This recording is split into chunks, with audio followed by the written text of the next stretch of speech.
Welcome back everyone, my name is Eltimar and we are going to be continuing our Let's Play of Disco Elysium, where we left off last time.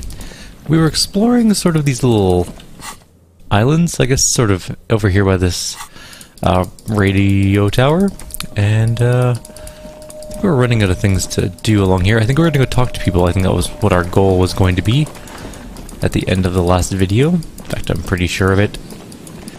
And we need to head... oh, there's something there. What did I miss? The boardwalk rises to your south. It casts its long shadow over you. Just as a heads up, my voice is a little bit weaker today. I am a little bit sick, unfortunately. Oh, we found a white polo shirt. What does that do? It is... yeah... right there. 1 rhetoric and -1 empathy. Apparently people don't like polo shirts. We need to get better at physical instruments. That's our next goal. There's a couple of physical instrument typey things that we need to do. Let's check out this bunker. We could try an interface with it. An old door, worn by elements, guards the depot. The wind hasn't blown sand dune in front of it. The door hasn't been... or the wind has blown a sand dune in front of it. The door hasn't been opened in a long while, and you see a handle. What is this thing anyways? It's military, a service depot of some sort. Used to service what? Probably something that is no longer there. The lieutenant looks at the hunching concrete toad in front of him. Could the structure have been used to take the shot? From here to the whirling? I can't see how. He looks to the southeast, then blows on his fingers. The church is in the way. Walk away. Let's try and interface with this thing. We do have an interfacing chain cutter, which may help our situation out. Oh, it's still only 3%, and it can only be tried once, which makes it something that we maybe want to wait on until we're a little bit better at interfacing. But do we have things that upgrade our interfacing skill? Logic, conceptualization, composure, electrochemistry, conceptualization, interfacing. So we have the gloves. Okay, let's put the interfacing gloves on. Logic, not that one, not that one, not that one, not that one. Nope, nope, nope. Okay, how about tools? So I think the crowbar was our best bet for that one. Let's take a quick look here now. What's our skill check? Still 3%, even with our interfacing clothes on, so we'll leave it for now. I don't think we're going to be able to do it for a little bit, at least. There's a chest over there, up on top of this boardwalk type area, along with some other things that we can possibly go and see and do. A dead phone and a smashed receiver, like somebody hung up too hard. Someone must have worked hard to smash this plastic dome. A metal payphone under a yellow plastic dome. You could use it to call somebody unless you're out of change. Handset. Do we want to dial a random number for 10 cents? Sure, why not? We're calling, still calling. This feels wrong. Should you be doing this? End of tone. Someone picks up. Pierre, is that you, Pierre? The voice is female and sounds about 100 years old. Yes, it's me, Pierre. So nice of you to find the time to call me. It gets so lonely, even the animals have died. It gets lonely even when you're with people. Are you sure you're Pierre? Your voice, it's different. They're chrysanthemum. Her voice is drowned in white noise. Sounds like waves washing a beach, growing in volume until suddenly the call disconnects. You get a sinking feeling. It makes you look if Lieutenant Kyrieru overheard you. To your relief, he did not.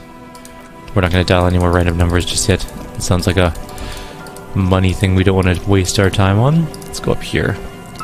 There are clearly things to do here. There's at least a garbage to look through, and there's a bottle and 30.3 riel. Makeshift roof. Vagrants have tried to make the boardwalk habitable. That tarp will keep out neither rain, nor snow, nor wind. We have a postcard Coran 33, which is sellable for 1 riel.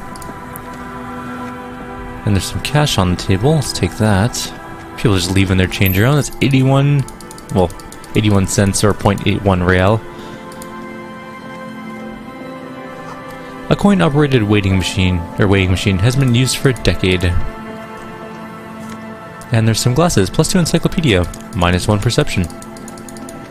And something along the lines here. What is this? More bottles. We're gonna have to sell those eventually. We should do that before the end of the day, because we are a little bit on the poor side. We have lots of bottles, I think, to put into the thing. Someone has left an unidentifiable article of clothing on this railing. It smells really, really bad. Touch it. The cloth, if you can still call it that, makes a soft crunching sound as you thrust your finger into it. Take a closer look. It's streaked with dried seagull shit and tangled with pieces of seaweed. A dangling arm suggests there might have been a jacket beneath the crust of filth. Please tell me you're not taking that with you? Why not? It's a guano-encrusted jacket, and you're already carrying enough around as it is. I'm taking it. We can clean it up in the sink again. We'll boil it, like we did with the boots, maybe. Might even be my jacket, who knows. A big wine canister. It's open and empty. Moonshine, probably. Smells like tasty fermentation. That smell, it's awful and familiar. Hold on. That is awful. I cover my nose. It doesn't help. You can still smell it. What is it? Don't you recognize it? That hideous pungency? That faintly cloying sweetness? Only death smells like that. The signs of decaying meat, and it announces itself from 24 meters away. It's a warning, a memento mori. Heads up, Kim. Or heads up, Lieutenant. Something's not right here. The Lieutenant has already brought a handkerchief to his nose. Careful there. Those floorboards look rotten and weak. They do. There's some tear, an empty cigarette package, and a crumpled kebab wrapper in the trash bin. Check the tear. 2 empty bottles of Tallulah vodka and a can of potent porter is all you can find. No, there's more in here. Livis, strawberry liqueur, plus some Pilsner bottles too. Better not pick them up, they seem unhygienic. A tragedy. The Lieutenant looks in the can, eyes watering from the smell. How about the cigarette package? Whoever tossed it in here was a heavy smoker. The brand name reads Red Astra. Red Astra is the black market version of Astra cigarettes, known for their high tar content. Gross. Kebab wrapper. You see traces of mayonnaise and ketchup on it, as well as a tomato wedge. The wrapper reads Shish Kebab Revishal. It's no older than a day or two, no mold yet. It's hard to concentrate in the smell. The sea air brings some relief. Alright, corpse. A man lies on the boardwalk, his limbs bent and his neck turned at an unnatural angle. Right next to him is an empty bottle of spirits in his cramped hand, a chewing gum wrapper. The smell is not as bad as a 2-week-old corpse, but it's definitely heading there. Hold on, the Lieutenant squats next to the corpse and examines his face. 2 bulging eyes stare back at him, void of any signs of life. Lividity is faintly pronounced. Whoever this is, he's been dead for 2 days, no longer. He stands up and shivers as a gust of wind blows through his bomber jacket. We need to investigate. Another dead body. This is your job. Steel yourself. Calm down, carefully. It's just another day, just another dead body. Breathe. I study the man's clothes. He's wearing mud-caped boots, beige trousers, and an old brown leather jacket with a bright blue lining. There are traces of kebab sauce on his chest. A cool leather jacket with a bolt of blue? Oh no, that sounds terribly familiar. Search his pockets. You find some sunflower seeds and a rain-soaked library card folded in 2. His jacket feels sodden and heavy under your hand. Good, we should take a look at that library card after this is done. How about the man himself? The man has fallen through a crack in the boardwalk and hit his head against the metal bench. Coagulated blood covers his black hair. One of his feet is still tangling through the hole. You have to be quite inebriated to fall that bad. 40 G of pure alcohol, 3 bottles of wine, or 1.5 of spirits. Examine his face. His expression is dull, like the sea behind him. Drops of water shining on his mustache. His eyes, empty and wide, look frightening in their frozen gaze. Height, 170 to 175 centimeters. Curly hair, stout build. Age, approximately 50 to 60 years old. How about the surroundings? There's some dried blood on a metal bench right where the corpse's head rests. The floorboards are rotten and slippery, wet around the hole. An empty bottle lies nearby. A chewing gum wrapper is clutched in his fists. Examine his head. A dried chunk of blood covers the hair at the back of his head. An open wound. It's sticky and cold to your touch. I don't see any other major wounds. Do you? It's hard to say. It seems like the head wound was fatal. It's exactly the shape of the bench. Step on the floorboards. The boards screech under the weight of the T500 ceramic septon. It's a good thing they're so light, because it's hard to determine whether it was the dead man's weight that caused the boardwalk to break. It definitely looks fragile. You see waves churning beneath. Something cracks beneath your feet. He could have easily disappeared into the sea through that hole, and you would never have found him. Examine the bottle. A .75 liter Tallulah vodka with its cap missing. There's hardly anything left inside. It's mid-market spirits, with a slight touch of menthol. The man meant to enjoy himself, have a good time. Terror all around us. He looks at the other 2 bottles near the coin-operated viewer, then at your yellow plastic bag. I prefer you didn't collect them this time. It's not proper. True, it feels disrespectful. How about the chewing gum wrapper? Roboski, spearmint chewing gum, green leaves on the cover. The man's mouth is half agape from the terror of the fall. Look in. The blackness of death, stench. You think you can see white chewing gum, too. He ate the whole pack, right? It's to cover up the smell of alcohol before going home. The worst thing is... The man shudders from the cold. I've seen it before, almost the same scenario, even the chewing gum. It's always the same. Step back. The entire boardwalk creaks in the wind as you take a step back. Who is this man? Looks like one of the locals. He'd have to know this spot to come here. You don't just walk over here. He looks south the way you came. But that's just a lazy assumption. What do you think? A dead working-class man with a bottle in his hand. Don't deceive yourself. You know who this is. We know who this is. It's the working-class woman's missing husband, dead on the boardwalk. The woman you met at the bookstand? He looks at the bundle of flesh and rags lying on the ground. Why do you think it's her husband? The leather jacket, I pointed at the man's clothes, matches her description perfectly. The bright blue lining? He nods and points at the ring on the man's left hand. Well, he's definitely someone's husband. What do you think happened here? Death by misadventure? He slipped and fell through the boardwalk. A truly unfortunate accident. It wouldn't have been for the, or if it wouldn't have been for that bench, he'd be alive. Do you think he was drunk? I point at the bottle. Oh yes, the lieutenant nods. What about alcohol poisoning and liver failure? Some symptoms of acute alcohol poisoning could have definitely played a role here. Severe confusion, respiratory depression, unpredictable behavior. But I think that death arrived through head trauma, not liver failure. What about the kebab? What about it? The deceased ate some kebab. He shrugs. It's probably from a nearby place. Maybe in the pox. Someone should be held responsible for this broken boardwalk. It's dangerous. They'll seal this place off after the news reaches the coalition officials. I doubt they'll have enough resources to actually repair the boardwalk. Not that sealing it off would keep anyone away. All it does is keep the city council's hands clean. He smiles sourly. Could it be related to the lynching? No, I don't see anything that points in that direction. For now, let's treat this case as a simple, albeit sad, accident unrelated to the murder case. I conclude. What should we do with him? Actually, it does seem to be pretty straightforward misadventure, although there's still the question of identifying the body. And then what should we do with them? For where I said, we have two options. We can either take the case and follow the leads to identify the body on our own, or we can report back to the station and leave this for our colleagues to handle. We found him. We should finish this. Alright, we should first examine the library card you found, then we can call the station from my Kanima, let them know we're taking the case. Alright, let's take a look at the card. That is item number 1. Interact with the folded library card. The library card is folded into two and still slightly wet to the touch. The front side reads, Central Jamrock Public Library, issued to Billy Magine, expires July 53. Look inside. Whoever owns this card is an avid reader. You find a list of books written in blue pencil, radio thriller, Stand a Little Less Between Me and the Sun. The last one on the list is The Glinting Curve by M. Thibault. A library stamp indicates that the book has been returned.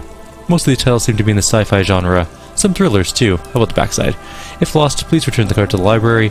Dial 00502552211 or visit us at Marrow Street 78, Jamrock. Business hours 9 to 18. Good, he takes a note. We should give them a call from my Kanima, see if we can learn anything about Billy Magine. Good idea. There's plenty of information here to go by. I put it away. Alright. I guess we're not talking to anybody else because we are well on our way to, we're leaving that alone. I'm going to go ahead and try to get to this thing without dying. I don't know if the boardwalk's going to collapse.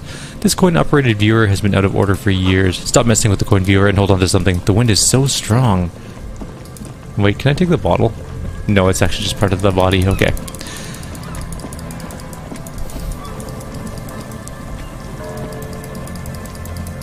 So we have a bit of a journey ahead of us to get back. Unfortunately, it's a bit of a walk. We have to go all the way back to the Kanima. Luckily, everything's relatively close to each other in this game. Like, it's not super de-duper far. It's a bit of a journey, though. Actually, let's go around it this way. There's a couple of things to look at here, like this. Must have taken a lot of patience to do this. There's a guy to talk to there, or girl. Guy? I don't know. Painted with pastels. Someone's trying to bring cheer to the world. I hear some tunes. Trash from some unending party. A pole screwed into the ice keeps the tent erect. And finally, more tribalistic markings. This post is covered in little humanoids. This is someone's home away from home, just like yours. I'm going to put this bridge down so we can walk through later. A pane of eternite has been planted into the snow. Two poles are holding it up. Barely holding it up. It could fall over any minute. A stronger gust of wind might be enough. Push it over. The pane falls into the icy snow with a soft thunk. We should ask that girl on the ice what's going on here. He gestures to the young woman next to the tent. We will, after we call the police station and tell them about the dead dude first. That is more important. Also, I think I'm slightly lost. Where are we? If we're on the ice, we're like, oh, we're over here. We need to go all the way around over this way. Okay, so we need to go back down. We were headed the right direction, and then I took us in the wrong direction. We're by the church right now, sort of. We need to go this way and then south. We'll keep a tab on just in case we see anything that pops up. This is back to the fisherman's area, which we haven't really fully explored this area yet either. We were looking for that lady or that girl's oh, there's money here. Perfect. 70 or 0.71 real. Nice. We're looking for that girl's passport and stuff like that, but unfortunately we haven't been able to find it quite yet. I have absolutely no idea where it is. This is still a blind playthrough. I haven't looked anything up because I don't want to ruin it for myself. It's an adventure. Also, there's something I missed there. The shot couldn't have come from here. Trees blocked the way. Fair enough. Can I do this thing from here? Someone left their music collection behind. Or beneath the tarpaulin. Oh, we need to go there. Music connect... Or we need to get that one song so we can do the... Oh, what's it called? You know what I mean. Oh, I'm drawing a complete karaoke. There we go. Someone has broken down the fence and the barbed wire. The swing is missing. No one's been here in a long time. Rust peels off the bent iron posts of the swing. The wind rustles through the skeleton of the small house behind you. There's desolation everywhere. What happened here? In this yard, the lieutenant looks at the small building. A flock of grey swallows takes off in the distance. He's assessing the situation. How long ago was it abandoned? Someone thought that they could have a summer house in a bloc obscur for cheap. It didn't work out. They abandoned it about a decade ago. Wait, what's a bloc obscur? A black block. A part of the city left unrenovated after the war, or one that has fallen to gang violence, or has become inhospitable in some other way. On aerial photos, bloc obscurs look like dark squares, hence their name. So this part of the coast is a bloc obscur? Practically. It's not an official term in any way, but he spreads his arms. Look around. No sewage, broken power lines. Crime, drunk. Life is tough in the blocks. It's no place to build a summer house. Maybe they left something useful behind. Yes, for you to scavenge like a post-apocalyptic scavenger who collects trash and errant magnesium blisters. He gives you a weary smile. It's not meant as nagging, just an observation. We should move. I don't think we'll solve the murder with forays into urban hinterland, at least this phase of the investigation. Well, that sounds like something that I disagree with, because I want to take the music collection. Also, there's money there, and I need some money to spend the night. Here again. Glory, says the graffito to the ghosts of us. Magnesium, see? There's healing items here. We have lots of healing items, though. The smallest church in Saint-Saëns. Or Saint-Saëns? I don't know how to pronounce that word. Ooh, hold up. There's one more thing, at least. Yes, more money. We're gonna be rich by the time we're done this mission. Or dead. One of the two. Really can't tell. Off to the Kanima now, though. We're almost at the way across. Also, we missed money when coming into this area. How silly am I? We still haven't found our gun, by the way. Not the best situation, but we have found our badge. That is a huge plus. We have several things we can do with our badge now. We should probably tell the station about it.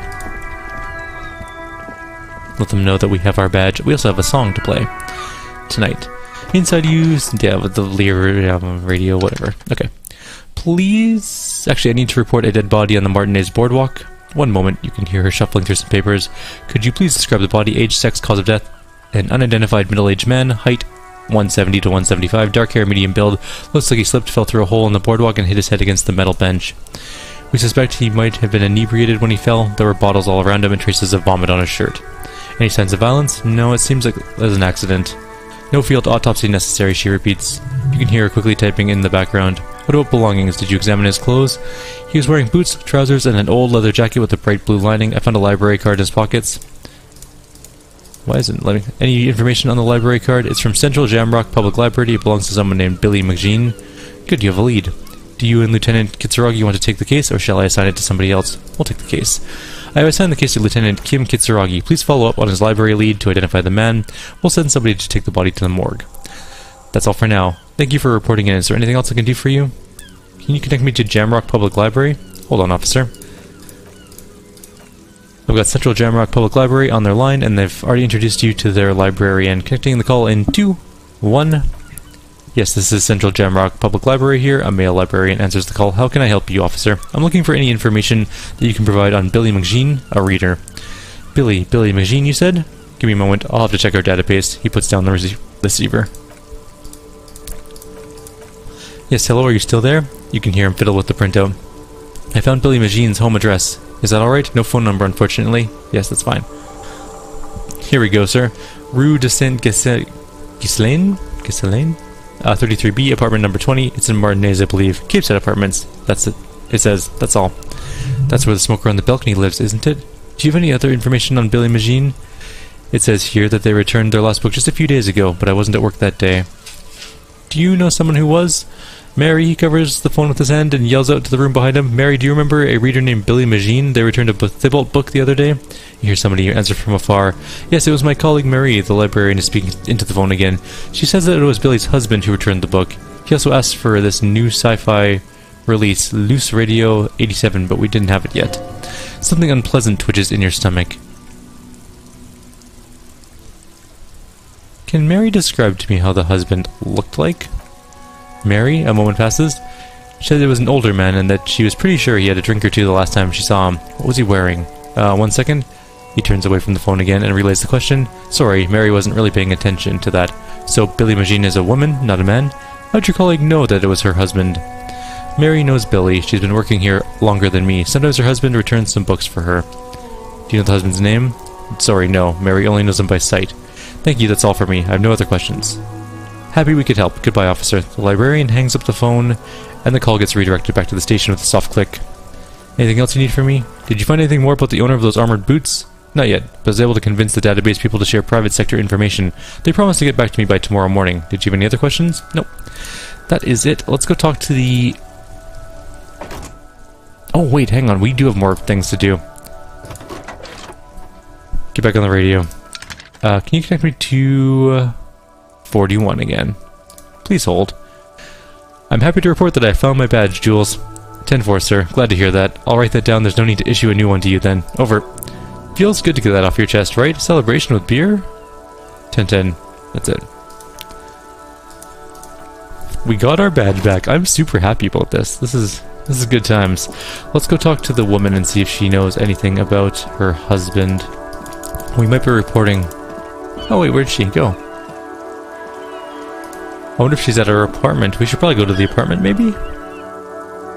We're gonna have to take a look into this. She's not in here, which means she's somewhere else. Okay, I guess we have to go.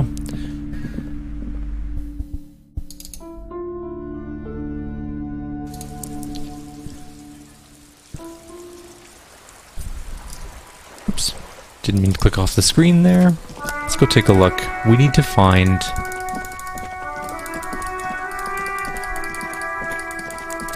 the woman, and she's... This is the wrong way entirely. I wish there was a way through the fence on this side. Because now we have a little bit of a journey to make, unfortunately. We have to go all the way around the circle. And then up the stairs. And go to the apartment where the smoker was.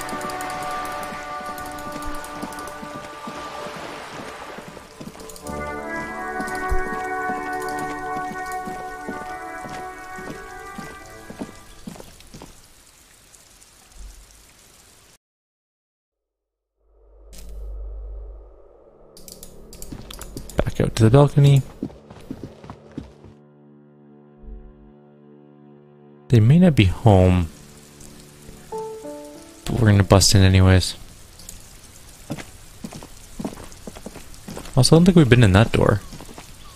That one there. I'm gonna try it out on our way down.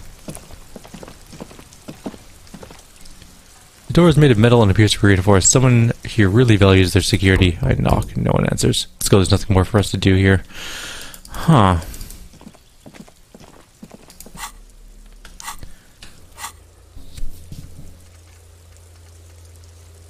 We still haven't sent the body to the place. Or who put the clothes in the trash.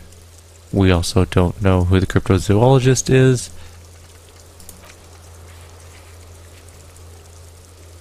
Maybe this isn't 20. This was 28, wasn't it? This is 20. Something smells good. Super onion. The lieutenant motions for you to go ahead and knock. This is the door. You already know it's the right door. This is going to be so hard. Hold on, Kim. I think we should discuss this before we move on. What should we expect? You're right. Let's talk this through. He looks at the apartment door and lowers his voice a bit. You hear light footsteps passing by the door and some folk music playing on the radio.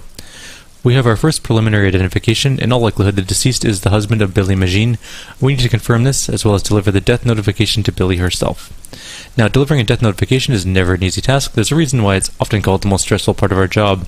This is why it's usually done in pairs. You got this. I'll be monitoring reactions, ready to act if necessary. Do you have any advice on how to tell her he's dead? Just don't say that you know how they feel. You don't. Alright, I think I'm ready. What if I don't want to do this? Yes, it's hard. He stares at the front door for a moment, his face still, but there's no easy way to handle this information. It just has to happen as soon as possible. Okay. Let's knock. Hello? Who is it? A voice calls out from the other side of the door. And someone turns down the radio. Is this Billy Magine's home? This is the police. Please open the door. The police? A moment, please. Give us a moment. You hear shuffling out inside, tidying up nervously. Come in. The door is open. She unlocks the door. Oh, this is gonna suck. We started out jokingly saying that her husband was missing, and now her husband is actually dead. Packages of the humanitarian aid macaronis. A chalk-drawn height chart for children's growth over the years. Posters of contemporary pop stars adorn the walls. A textbook for high school, mathematics, trigonometry mostly. The clock is ticking away with an odd cheerfulness. The ticking is making you anxious, rings hollow in the room.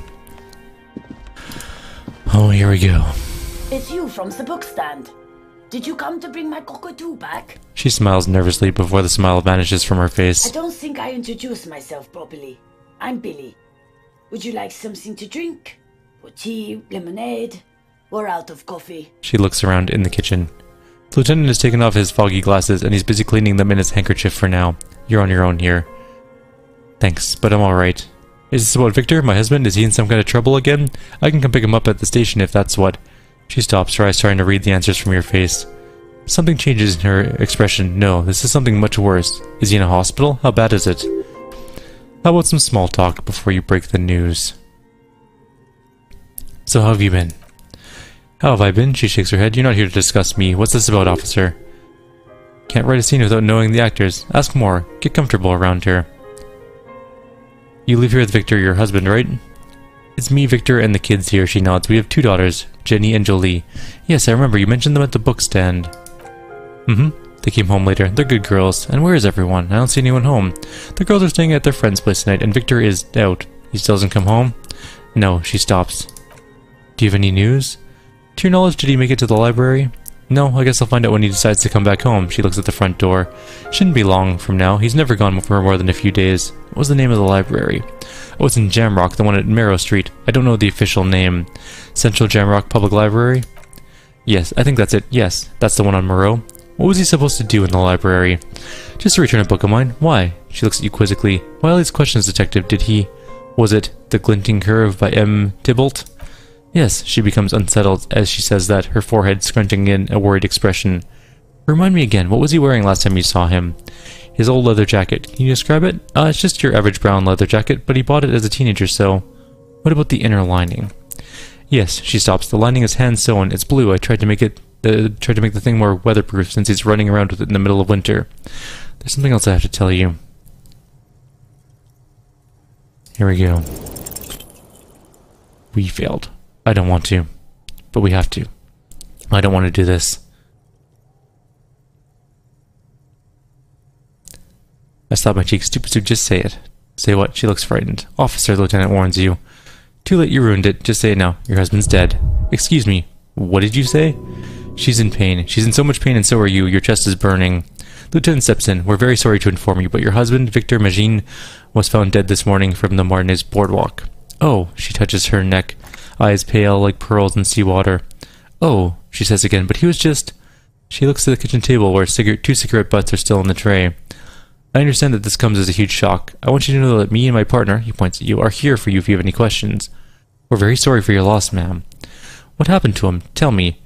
Her neck and cheeks are covered with red blotches and her double chin is shaking. He fell and smashed his head against the bench. And you just found him there, lying in the cold? She shakes her head.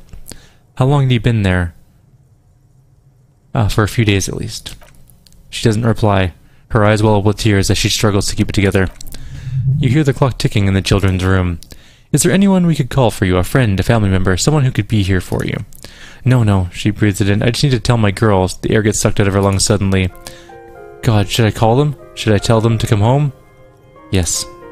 Alright, I'll call them. She breathes in again, trying to steady herself. Just tell me, what do I need to do next? Where is he? Can I see him? For God's sake, lie.